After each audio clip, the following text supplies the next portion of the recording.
WhatsApp কি অবস্থা? This Ahmed Tanvir. Welcome to another video. আর আজকে আমরা কথা বলবো ভিকি জাহিদ পরিচালিত the horror thriller web series Chakra 2 নিয়ে।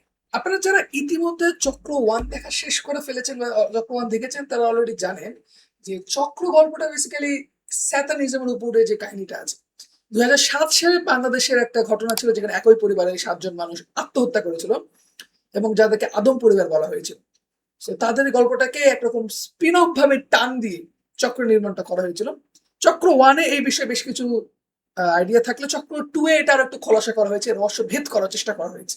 প্রথমে আসলে আসি what was the most exciting part of this web series. আমার যেটা মনে হয় সেটা হচ্ছে স্ক্রিন প্লে। আমরা যদি কেউ স্যাতানিজম সম্পর্কে কিছুটা আইডিয়া রেখে থাকি বা আপনারা যারা আইডিয়া রেখে রাখছেন তারা যদি এই সিরিজটা দেখেন, মোটামুটি যে জিনিসগুলো তারা রিচুয়াল গুলো করছে এগুলো জানা, মানে হ্যাঁ, যারা স্যাতানিজম ফলো করে থাকে তারা এই সকল রিচুয়াল গুলো পালন করে থাকে।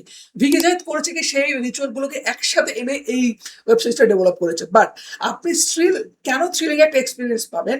জাস্ট বিকজ ভিকি জাহিদ এইখানে যে স্ক্রিন প্লেটা যেভাবে আমাদের সামনে প্রেজেন্ট করেছেন, যেভাবে তিনি আমাদের সামনে গল্পটা তুলে ধরেছেন, that is so mind blowing.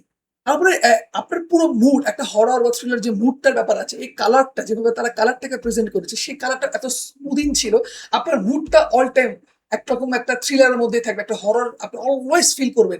এই যে 8টা এপিসোড 40 মিনিট করে গড়ে, লাস্ট এপিসোডটা প্রায় 1 ঘন্টার কাছাকাছি। সো এই যে 8টা এপিসোড ধরে আপনার যে মুডটা, সেই মুডটাকে বিল্ড আপ করবে তাদের এই কালারটা। গল্পটাতে আসলে ছেলেটাকে আপনি যদি চক্কর 1 থেকে থাকেন, যেটা আমরা প্রিভিয়াসলি বললাম, চক্কর 1টাকে আর একটু জাস্টিফাই করে চক্কর 2 এ। চক্কর 2 এ সবচেয়ে এক্সক্লুসিভ যে জিনিসটা ছিল, চক্কর 1 এ আমাদের আদম ধর্ম নিয়ে একটা বিভিন্ন কাট আসে যেটা আমাদেরকে রিডিং করতে হতো, সেইটাকে চক্র 2 তে ভিজুয়ালাইজ করা হয়েছে এবং চক্র 2 এটা আরেকটু খোলাসা করা হয়েছে। ও চক্র 1 এর শেষে যখন আমরা যে একটা ফ্যামিলিকে দেখি, কাশ্মীর ফ্যামিলি, যে ফ্যামিলিটা তারা সকলে গলায় দড়ি দিয়ে ঝুলছে, সেখানেই আমাদের মূল যে অভিনেতা আছেন অর্থাৎ আমাদের তসলিম মাহমুদ হুমায়ুন চরিত্রে যিনি অভিনয় করছেন, তিনি যখন ধূপ করে এসে পুরো ঘটনার একদম ক্লাইম্যাক্সটাকে তিনি চেঞ্জ করে দেন। এই হুমায়ুনটা কিভাবে জন্মগ্রহণ করছে, কিভাবে তিনি হুমায়ুন হয়ে উঠলেন, এই পুরো গল্পটা চক্র 2 আছে। বিলিভ মি, চক্র 2 হুমায়ুনের যে গল্পটা, এইটাই সবচাইতে মানে ভয়াবহ এবং আপনাকে সবচাইতে বেশি আতঙ্কিত করে তুলবে। চক্র 1 চক্র 2 দুইটাই সম্পূর্ণ থিম ছিল আদম ধর্ম কেন্দ্রিক। আদম ধর্ম বলতে এটা বেসিক্যালি স্যাতানিজমের একটা কাহিনী, কি যারা কাল্ট ফলো মানে বিভিন্ন কাল্ট গ্রুপ সম্পর্কে আইডিয়া রাখেন বা কাল্ট গ্রুপের জিনিসগুলো আমাদের চক্র 1 ছিল, চক্র 2 এও আছে। এখানে আমাদের জাস্ট সেই জিনিসগুলো একটু জাস্টিফাই করা হয়। চক্র 2 এ নতুন একটা ফ্যামিলির গল্প দেখানো হয়। চক্র 1 অলরেডি আপনি একটা ফ্যামিলি দেখে ফেলেছেন, প্রত্যেকটা ফ্যামিলিকে বলি দেওয়া হয় স্যাটানিজমের ক্ষেত্রে, এই জিনিসটা এখানে উল্লেখ করা আছে। ফ্যামিলি নাম্বার 2 টাকে কিভাবে ইউটিলাইজ করা হচ্ছে, কিভাবে ইউজ করা হচ্ছে, এই পুরো গল্পটা এখানে সাজানো হয়েছে। এন্ড আপনি প্রত্যেকটা ক্যারেক্টারকে এখানে ফিল করতে পারেন, প্রত্যেকটা ক্যারেক্টারকে আলাদা করে বিল্ড আপ করা হয়েছে, প্রত্যেকটা ক্যারেক্টারের আলাদা একটা স্টোরি আছে, প্রত্যেকটা ক্যারেক্টারকে আলাদা একটা ফ্লো দেওয়া হয়েছে এবং প্রত্যেকটা ক্যারেক্টার তাদের জায়গা থেকে তাদের সর্বোচ্চটা দিয়ে তাদের যে ক্যারেক্টার তাদেরকে দেওয়া হয়েছে সেটাকে আমাদের সামনে ফুটাই তুলেছে। ব্যাকগ্রাউন্ড মিউজিকটা খুবই মানে খুবই মজার ছিল। বিশেষ করে আমাদের নার্সারি যে রাইমটা আছে, কয়েকটা নার্সারি, আমি এই মুহূর্তে বলবো না কোন নার্সারি রাইমটা, আপনি দেখলে অটোমেটিক্যালি বুঝে নেবেন। সেই নার্সারি রাইমটাকে হরফাই করে আমাদের সামনে প্রেজেন্ট করা হয়েছে। মানে আপনি শুনতেছেন যেটা আপনি বাচ্চাকালে পড়েছেন, সে বাচ্চাকালের কবিতাটাকে তারা এইভাবে রিসাইট করছে এবং সেটা শুনে আপনার লোম খারাপ হয়ে যাবে। এত সুন্দর ছিল তাদের ব্যাকগ্রাউন্ড মিউজিক গুলা। কবিতায় স্লাইটলি একটা চেঞ্জেস আছে এবং সেই চেঞ্জেসটাই মানে লিরিক্যাল যে চেঞ্জেসটা, সেটা আপনাকে একটু বেশি ভয় ধরাবে। আদম পরিবার আসলে কিভাবে একটার সাথে অপরটা কানেক্টেড, কিভাবে ওয়ান এর সাথে টু কানেক্টেড, এই কানেকশনটা ভিকি জাহিদ খুব দারুণ করে তুলেছেন। আমরা ইউজুয়ালি যেটা দেখে থাকি পার্ট 1 বা পার্ট 2 এর ভিতরে সমন্বয় করে একটু টাফ হয়ে যায় আমাদের বাংলাদেশি ওয়েব সিরিজ গুলোর ক্ষেত্রে। ইউজুয়ালি তারা পার্ট 2 করে নতুন একটা গল্প নিয়ে আসা ট্রাই করে। মহানগরে যদি আপনি খেয়াল করেন, মহানগরের কারাগার, এই দুটাকে নিয়ে আমরা বলতে পারি এই দুইটাই তাদের যে প্রথম গল্পটা ছিল, দ্বিতীয় পার্টে তাদের যে গল্পটা, সেই গল্পটার মধ্যে একটা সামঞ্জস্য হয়ে গেছিল। আদার্স মেজরিটি যত কাজ আমরা দেখি, সেখানে পার্ট 2 তে নতুন একটা গল্প অনেক ট্রাই করে। এইখানেও পার্ট 2 এ নতুন একটা গল্পে বলা হয়েছে, বাট পার্ট 1 এর সাথে পার্ট 2 টা এক্স্যাক্টলি কিভাবে কানেক্টেড, এটা টোটালি সুন্দর করে এখানে ডিফাইন করে দেওয়া আছে। যারা স্যাতানিজম সম্পর্কে জিরো আইডিয়া রাখে, আদম ধর্ম সম্পর্কে যারা কোনো আইডিয়া বা জানেও না, তাদেরকেও পার্ট বাই পার্ট এমনভাবে ব্রেকডাউন করে দেওয়া হয়েছে। আজকে মানে এটা দেখার পর থেকে, আজকের পর থেকে আপনি রিয়েলাইজ করতে পারবেন যে এই কাল্ট গ্রুপগুলো যারা শয়তানের পূজা করে, তারা ইউজুয়ালি কিভাবে ফর্ম করে, তারা কিভাবে তাদের কাজগুলো করে থাকে।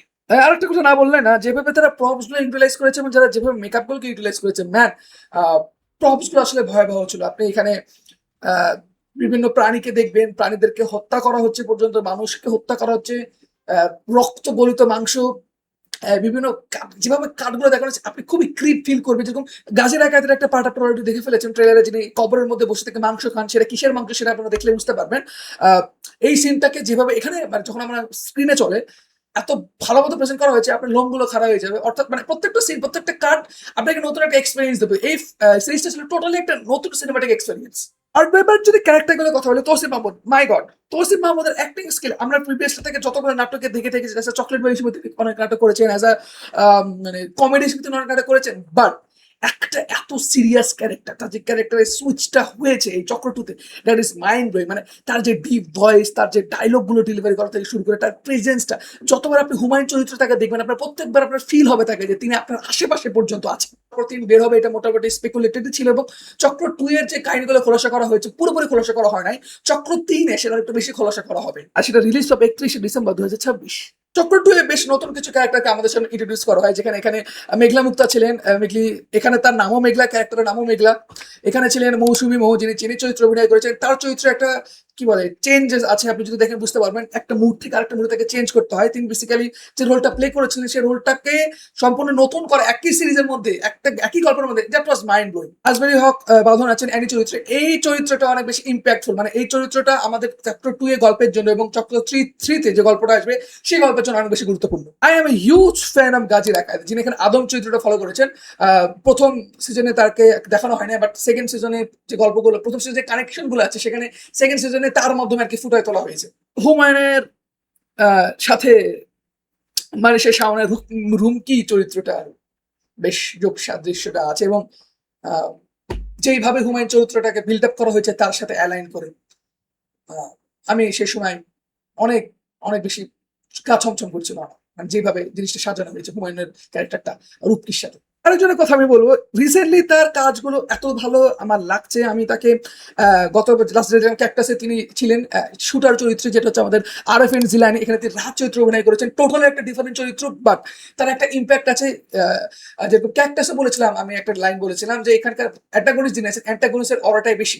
সো আরএফএন জিলানি প্রবাবলি খুব সুন তাকে একটা আমরা সোলো প্রজেক্ট দেখতে পেতে পারি, এবং আমি চাই তিনি সোলো প্রজেক্টে কাজ করুন। তার acting skill is so good যে তাকে আমরা আরো একটু বেশি স্ক্রিনে দেখতে চাই।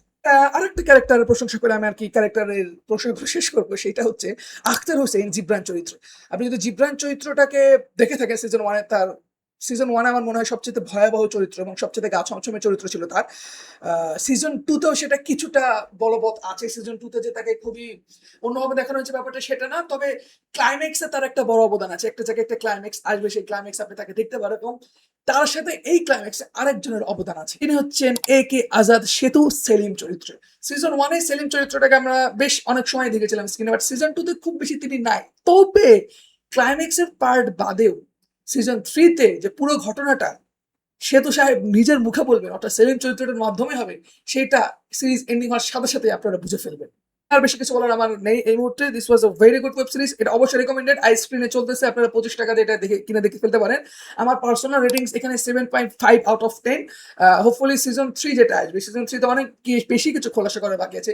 I am eagerly waiting for this. Thanks for watching this video.